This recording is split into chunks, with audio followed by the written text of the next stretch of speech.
আজ ওই বাঁদরটার জন্য দৌড়ানি বেঁচে গেল। দেখতে দেখতে 9 মাস কেটে গেল। আমাকে ডেকেছেন মহারাজ? আমার ছেলের কি এখনো জন্ম হয়নি, নাকি সবই তোর মন গড়া গল্প? না মহারাজ, আপনার একটি ফুটফুটে ছেলে হয়েছে। সত্যি সত্যি বলছো তুমি? কোথায় কোথায় আমার ছেলে? আমি তার মুখখানা দেখে ধন্য হতে চাই।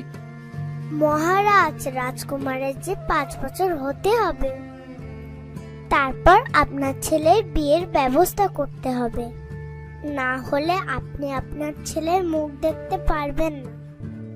হ্যাঁ হ্যাঁ, তুমি ঠিকই বলেছ। দেখতে দেখতে 5 বছর কেটে গেল। এবার তো মহারাজ তার ছেলের মুখ দেখতে চাইবে। এবার কি করব আমি? আমি সব ব্যবস্থা করছি মা।